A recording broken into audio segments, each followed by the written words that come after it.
Air traffic control में अफरा तफरी मच जाती है। कंट्रोलर बार बार फ्लाइट से संपर्क करने की कोशिश करते हैं, लेकिन कोई जवाब नहीं आता। आसपास के हवाई अड्डों को अलर्ट भेजा जाता है। फ्लाइट को ट्रैक करने के लिए तुरंत सर्च एंड रेस्क्यू मिशन शुरू किया जाता है।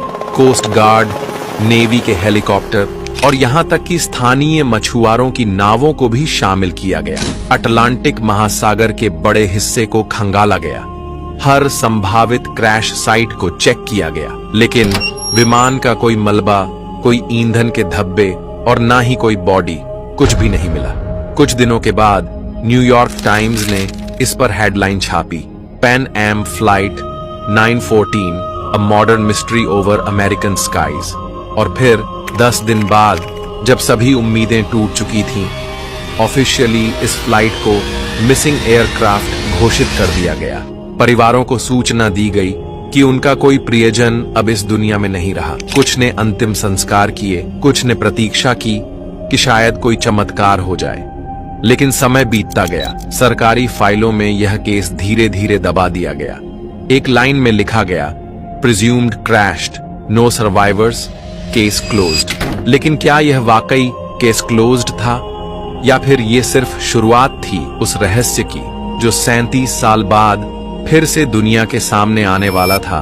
9 सितंबर 1992, स्थान Simon Bolivar international airport, Caracas, Venezuela. सुबह का वक्त था।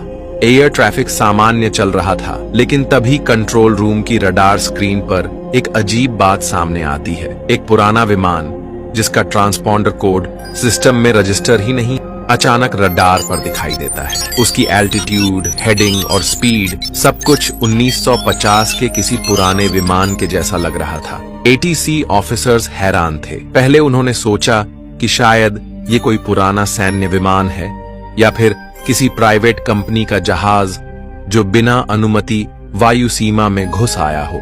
पर जब उन्होंने रेडियो पर उस विमान से संपर्क किया तो जो जवाब आया उसने सबके रोंगटे खड़े कर दिए। यह पैन अमेरिकन फ्लाइट 914 न्यूयॉर्क से मियामी के लिए लैंडिंग इंस्ट्रक्शंस की मांग कर रहा है। ये वही फ्लाइट थी जो 3 जुलाई 1955 को लापता हो गई थी। एटीसी अधिकारी एक दूसरे की ओर देख रहे थे, अविश्वास और डर के साथ। पैनम, लेकिन वो तो 1991 में बंद हो चुकी है। 914, क्या ये संभव है? उन्होंने तुरंत पहचान के लिए रिकॉर्ड चेक किए और पाया कि ये ट्रांसपॉन्डर कोड, कॉल साइन और यहां तक कि पायलट का नाम कैप्टन मिगुएल विक्टर, सब कुछ 1955 की फ्लाइट